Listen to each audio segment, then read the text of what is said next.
Bonjour à tous, je suis ravie de vous retrouver aujourd'hui. Alors cette vidéo s'adresse à vous si vous êtes scorpion, si vous êtes ascendant scorpion, quel que soit votre signe solaire, ou si vous avez votre Vénus, votre signe lunaire en scorpion. Alors votre Vénus, effectivement, si vous avez la Vénus en scorpion, il peut y avoir des résonances avec tout ce qui est en relation avec les émotions, les sentiments, la vie amoureuse, tout ce domaine-là, le domaine émotionnel et sentimental. Alors, commençons par la tendance. Le monde et le 8 d'épée. Ah, c'est étonnant ça, comme énergie. Le monde et le 8 d'épée. Alors là, ouais, il est question de reprendre le pouvoir. Il est question de se libérer de ses chaînes. Il est question de reprendre sa liberté. L'énergie va vous amener dans ce sens. Dans l'idée, effectivement, de vous sentir libéré, libre, de vous sentir accompli. Là, j'ai l'impression que quelque chose qui vous ralentit aujourd'hui et qui a un rapport bien sûr avec le passé. Là, il est question de reprendre le pouvoir, de reprendre confiance en soi, reprendre le pouvoir, reprendre confiance en soi, retrouver un état d'esprit positif et puis se dire, ben en fait si, je suis capable, je suis capable de, je peux faire ou réaliser ce que je veux mettre en place. C'est vraiment ça. C'est ce que je ressens fortement. Donc on va voir par rapport à... On va voir ce qui se passe. Alors, émotionnel et sentimental. Pour vous les scorpions, le serpent, la tour. Ouais, on rumine, on cogite. Tension, conflit intérieur, conflit émotionnel, conflit personnel par rapport à un passé. Là, il y a quelque chose qui se passe pas forcément très bien ici. Avec le serpent, je pense que c'est en soi par rapport à soi ici. Je vais avoir une autre lecture après. Mais là, au niveau émotionnel et au niveau de la vie sentimentale, avec le serpent, il y a quelque chose qui est compliqué. Je ris parce que l'expression qui m'est venue, c'est on se fait des nœuds au cerveau. Vous voyez, quelque chose comme ça. On rumine trop, peut-être, quelque chose. Eh bien, c'est une forme de déni, quelque part, ou quelque chose qui n'est pas accepté. On va venir vous titiller sur ce domaine-là, sur ce point-là. Vous faire travailler sur quelque chose que vous refusez d'accepter ou vous refusez de comprendre peut-être aussi, hein, c'est possible. Dans l'optique toujours de s'accomplir soi ou de se libérer de quelque chose. Et je pense que là, ça a un rapport direct avec effectivement quelque chose qui est investi émotionnellement, c'est un rapport avec votre passé sentimental. Là, on voit que pour certains d'entre vous, il est ou il a été question d'une procédure, d'un divorce, d'une séparation, d'une relation qui s'est pas bien passée ou qui s'est pas bien terminée. Ça a été très compliqué. Peut-être que vous êtes encore dans ces énergies-là et que vous pensez, vous croyez, ce n'est pas forcément une réalité, ne pas être capable de vous défaire de cette énergie, de vous en sortir et de passer à autre chose. Pour moi, c'est une perception. Hein. C'est une perception, c'est pas une réalité. Donc là, voilà, c'est compliqué, on réfléchit, on a du mal quand même ici à prendre de la hauteur, à prendre du recul par rapport à une situation qui crée un conflit intérieur, un conflit personnel, une dualité, une contradiction, ça peut être tout ça ici. Hein. Le serpent, c'est aussi... C'est l'énergie quelque part, le serpent de la malhonnêteté, mais la malhonnêteté vient pas toujours de l'extérieur. On peut aussi ne pas forcément toujours être au clair avec soi-même, être honnête avec soi-même, et c'est pour ça qu'on a peut-être ici quelque chose qui va venir vous faire travailler sur une forme de déni ici, dans quelque chose qui est vécu ou dans quelque chose qui est ressenti. Donc c'est pas tant forcément tout négatif, tout positif, c'est juste que là, c'est un mois où il y a vraiment effectivement quelque chose qui est travaillé, où on voit qu'il y a une difficulté ici. Ça peut être une solitude, là. L'autre lecture que je peux avoir, c'est qu'avec la tour, on va parler de célibat, ou on va parler de solitude. Et ça, on voit que là, c'est quelque chose qui n'est pas forcément très très bien vécu ici. Est-ce qu'il n'y a pas l'idée de se dire ici, bah finalement, je veux pas rester seule. Je veux pas être seule. Et je préfère être dans une relation qui peut être basée uniquement sur le charnel, uniquement sur sur ce côté-là, sans pour autant que ce soit constructif. C'est pas grave, je m'en fiche, je préfère ça plutôt que d'être tout seul ou toute seule. Et j'ai l'impression que c'est quelque chose de cet ordre-là ici. Pour certains ou certaines d'entre vous, on regarde avec le tarot. Le 2 de bâton. Là, on voit qu'il y a une complication, une complexité, quelque chose qui vous contrarie, qui est compliqué à vivre ou à gérer et qui vous empêche quelque part dans une certaine mesure de vous projeter.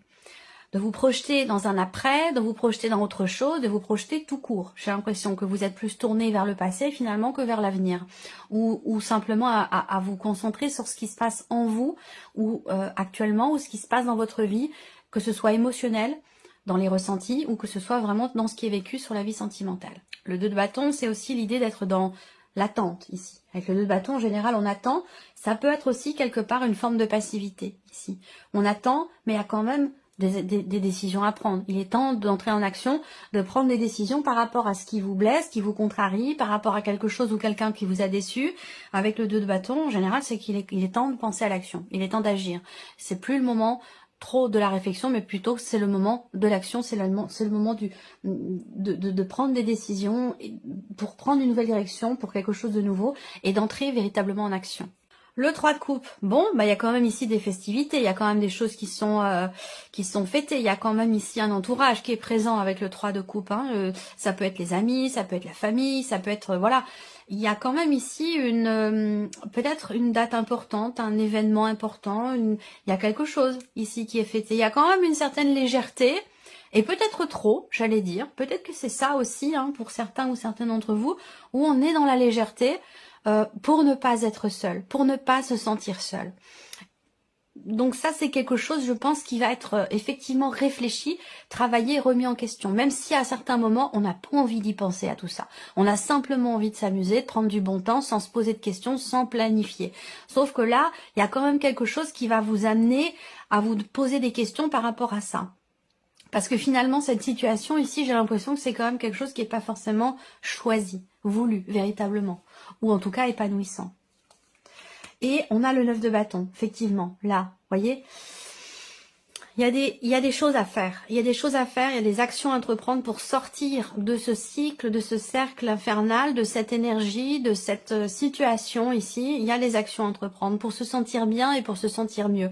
Parce qu'on voit qu'ici, dans un conflit intérieur personnel ou dans le fait d'être simplement axé sur le côté charnel d'une relation, pour ne pas être seul, eh bien ici, avec le 9 de bâton, bah, on voit que ça puise quand même dans vos énergies. Là, je sais pas, j'ai comme l'impression ce que je ressens, c'est quelqu'un qui se donne à 200%, ou même à 100%, ou même à 50%. Après tout, c'est pas trop l'intensité avec laquelle on se donne, mais j'ai l'impression que là, je sens de l'énergie qui est gaspillée quelque part, un petit peu, quelque chose comme ça.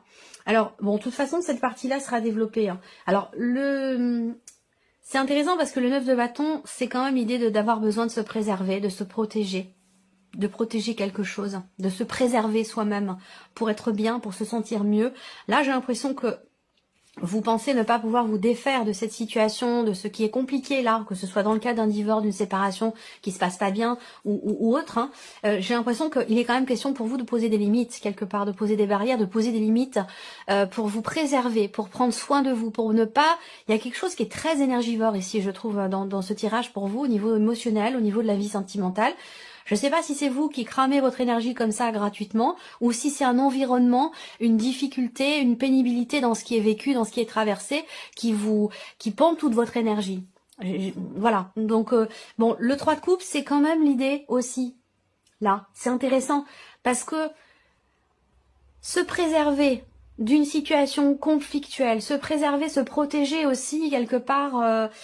de personnes qui peuvent être là plus par intérêt que par sincérité, sans préserver, c'est quelque chose qui vous fera du bien. Et entreprendre des actions qui vont dans ce sens, ça vous permettra aussi de prendre conscience que, eh bien, le fait d'avoir agi, le fait d'avoir pris des décisions, d'être entré en action pour vous-même, pour votre bien-être, ça vous permettra aussi de vous rendre compte que vous allez dans quelque chose de meilleur, dans quelque chose de mieux pour vous. Voilà.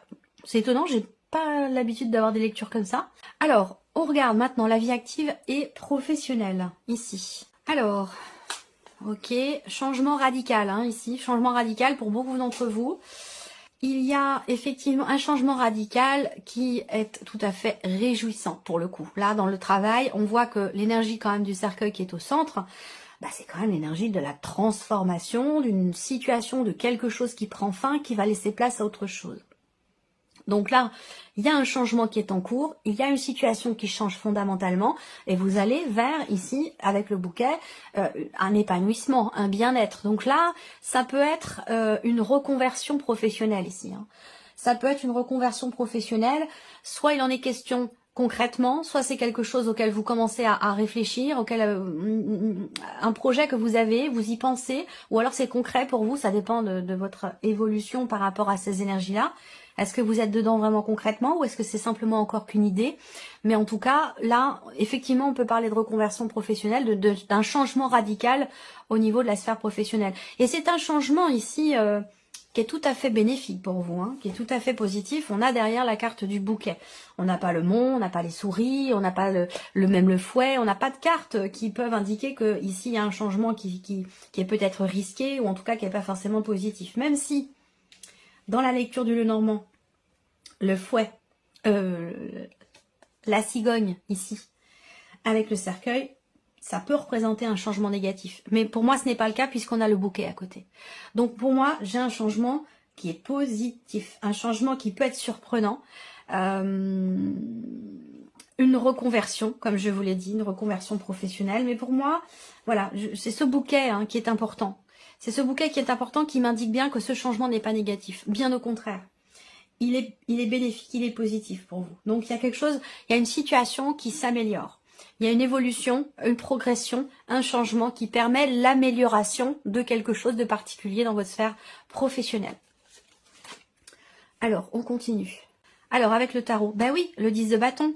Donc, il y a bien un changement qui vous permet de souffler, qui vous permet de vous défaire d'une situation qui était vécue un peu comme un poids, comme un ralentisseur, un dos d'âne, un truc qui fait qu'on est obligé d'y aller lentement. Donc là, pour moi, avec le 10 de bâton, effectivement, il y a cette notion de fin de cycle déjà, hein, fin de cycle, changement, transformation ici, changement radical. Donc là, dans la vie pro, pour vous, les scorpions, c'est un mois important, ça peut être un mois charnière, un mois de reconversion, un mois de changement qui vous amène ici un bien-être. On va voir avec le tarot l'étoile, ok, sérénité, confiance quelque part ici, dans quelque chose qui s'arrête, dans quelque chose qui prend fin, dans cette transformation qui est en train de se matérialiser pour vous au niveau professionnel. Ah, le 7 d'épée.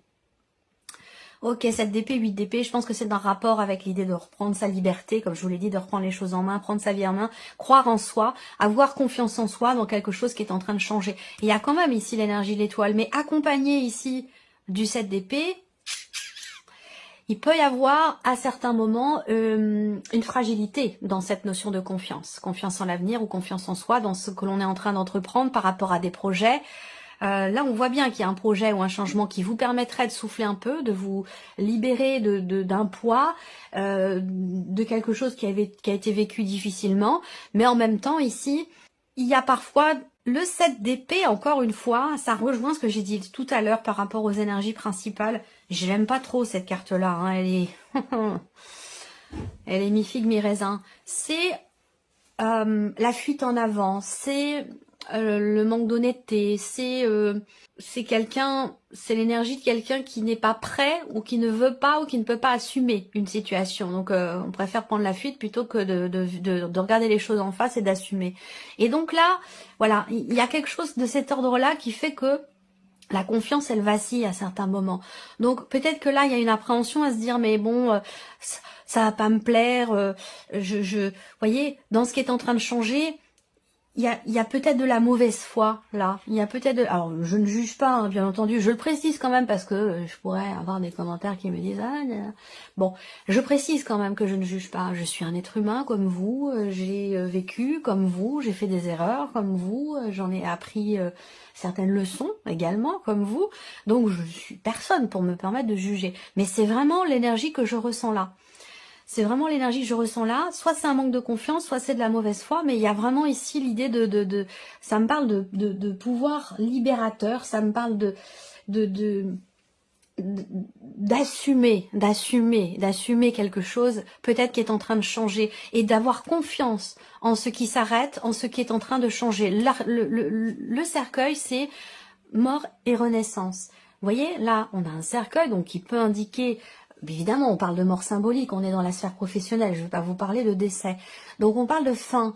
de quelque chose qui s'arrête. Mais vous voyez, il y a tout un halo ici, lumineux. Vous avez ici vous voyez, donc il y a quelque chose qui sort, qui jaillit, qui naît de cette fin ici. Et c'est en ça que vous avez ou que vous pouvez avoir confiance ici. L'étoile, c'est faire confiance en sa bonne étoile, en ce que l'univers vous prépare. C'est la notion de sérénité, effectivement, et de confiance dans ce qui est en train de changer pour vous par rapport à la sphère professionnelle. Voilà. Allez, on continue. Le matériel et le financier pour vous, amis Scorpions. Je vérifie quand même, je jette un petit coup d'œil. Est-ce que ça enregistre? Est-ce que ça m'est arrivé hein, déjà? Ça m'est arrivé plusieurs fois, donc je vérifie maintenant régulièrement pour ne pas avoir à refaire le tirage ou à refaire la vidéo. Matériel et financier, ici. Ok, bon, bah, y a quelque chose qui avance tranquillement, doucement mais sûrement. L'énergie focus, c'est le bateau, donc on a effectivement cette notion de mouvement, d'avancée. On va parler aussi de choses... là, on me parle d'une vieille voiture, hein, d'une voiture assez ancienne. Alors, est-ce que certains d'entre vous pensent ou réfléchissent à l'idée, éventuellement, peut-être de changer de voiture, changer de renouveler, peut-être je parlerai pas de réparation, mais plutôt l'idée qu'effectivement, là, il y a une réflexion hein, par rapport à la voiture qui est ancienne. Ou alors, c'est une réflexion concernant des allers-retours, concernant un moyen de locomotion. Voilà, donc... Des réflexions peut-être ici sur des allers-retours, un moyen de locomotion, du covoiturage. On réfléchit à comment faire concernant un voyage, concernant la notion de déplacement dans votre vie qui évidemment a un coût. C'est pour ça que ça ressort sur l'aspect matériel et financier où bah là peut-être que voilà vous réfléchissez à certaines choses. On va pas parler d'action à proprement parler, mais il y a quand même ici une réflexion. Alors, blocage, mais encore une fois, et ça rejoint ce que j'ai dit tout à l'heure, le pendu, c'est une énergie qui vous invite à voir le problème ou le blocage en question d'une autre manière, sous un autre angle, d'une façon différente ici. Donc effectivement, on parle bien ici de faire appel finalement à sa raison. Il y a l'idée d'une certaine sagesse dans ce qui est peut-être décidé, ou en tout cas, surtout dans ce qui est réfléchi. Je pense que là, on est plus dans la réflexion. Avant l'action, même si on a quand même ici le roi de bâton, donc là ben, on prend les choses en main quand même, hein. Je pense qu'il y a dans un premier temps, par rapport aux finances, par rapport à l'aspect matériel de votre vie, pour des déplacements, des voyages, un voyage, ou concernant votre moyen de locomotion, une voiture, je pense que là, avec le pendu, eh bien vous allez aller chercher en vous les réponses à vos questions. Vous allez vous dire, bon, alors je vais regarder la situation. Bon, certes, là, peut-être que ma voiture, elle est, je ne sais pas, elle est en panne, j'ai pas forcément les moyens de la réparer, elle est ancienne, est-ce que ça vaut le coup? Ce genre de questionnement, vous voyez. Donc là, ça peut être autre chose, hein, mais c'est un exemple, c'est ce qui me vient en tout cas.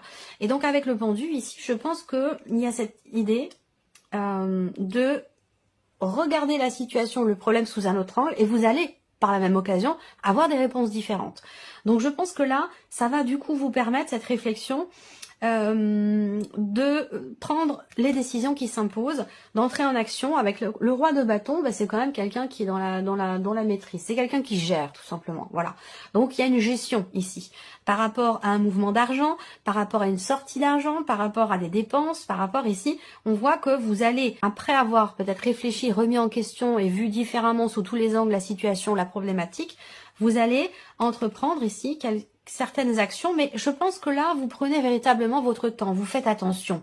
Là, on fait preuve de sagesse, de bon raisonnement, on fait preuve de maturité. Il y a vraiment ici quelque chose qui est géré et qui est bien géré. Et pour moi, ça a aussi un rapport avec des vacances, un déplacement, les pneus neige. Bon, je sais pas pourquoi, c'est pas ridicule, mais bon, voilà, c'est aussi ça. C'est des investissements, hein, c'est pas de l'argent, voilà, ça coûte quand même de l'argent tout ça. Donc voilà, on réfléchit. Comment on organise les choses, comment je peux faire au mieux, et c'est là que le pendu intervient pour voir les choses sous tous les angles. Comment je peux faire au mieux pour m'organiser, faire en sorte que finalement je puisse gérer le plus intelligemment possible mon budget, mes finances, les rentrées et les sorties d'argent. Voilà. Donc peut-être que c'est un rapport avec des vacances, avec un voyage ou quelque chose comme ça. Allez, on termine pour vous les scorpions avec la surprise et l'inattendu. Qu'est-ce qui pourrait se produire de surprenant ou d'inattendu pour vous, amis scorpions? Alors déjà, ça peut concerner la famille, le foyer, un lieu de vie, votre maison. Cette surprise ou cet inattendu peut aussi vous concerner vous, par rapport à vous-même. Voyage, ici. On parle de déplacement, de l'étranger, d'une autre région. Il y a peut-être quelqu'un qui vient vous voir ou il va être question de... Et encore une fois, ça résonne avec cette réflexion-là concernant l'étranger, concernant un voyage, concernant... Alors peut-être pas forcément l'étranger, mais ça peut être concernant quelqu'un qui est loin de vous, qui est dans une région assez éloignée de la vôtre. Il est question de cela ici. Il y a quelque chose qui va se confirmer à vous, soit par rapport à un lieu de vie, soit concernant une personne de la famille, quelqu'un qui est d'un signe de feu, quelqu'un qui est Sagittaire, Lion ou Bélier, quelqu'un qui devrait venir peut-être vous rendre visite, à moins que ce soit à vous de rendre visite à cette personne. L'un de vous deux habite dans une région où il y a pas mal de neige, où il y a les pistes de ski et tout ça, donc près de la montagne, ce genre de choses. Donc je pense qu'il va être question de réfléchir par rapport à comment on s'organise, est-ce que tu viens, est-ce que je viens, est-ce que c'est... Voilà, il y a quelque chose de cet ordre-là. Alors, le 2 de coupe ici, ok. Il y a quelque chose qui se confirme. La surprise inattendue, c'est la confirmation de quelque chose concernant un projet ou concernant des finances, de l'argent. Cette confirmation, elle va aussi certainement concerner une transaction immobilière pour certains ou certaines d'entre vous.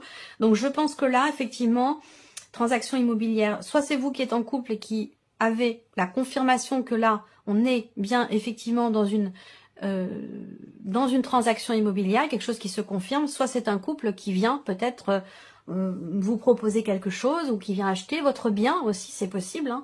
Un couple qui vient peut-être de Belgique, de Suisse, de l'étranger ou quelque chose comme ça, hein, c'est tout à fait possible. Là, surprise inattendue, on a également le 3 de bâton ici.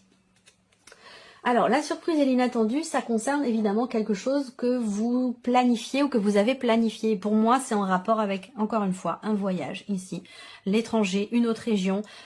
Ça concerne aussi l'aspect familial, la dimension familiale, donc ou un bien immobilier. Voilà, il y a des choses qui vont se confirmer, quelque chose qui va se conclure ici. Hein. Ça concerne deux personnes, donc vous et deux autres personnes, voire... Enfin, vous et une autre personne, voire vous et un couple, deux autres personnes, voilà. Mais pour moi, il y a des confirmations. Il y a une notion de stabilité ou de confirmation de quelque chose à ce sujet. Voilà pour vous, les scorpions. J'espère que cette vidéo vous a plu. J'espère que ce tirage résonne en vous. Merci à vous, merci de votre présence, de votre fidélité. Et puis, je vous dis à très bientôt pour les prochaines vidéos.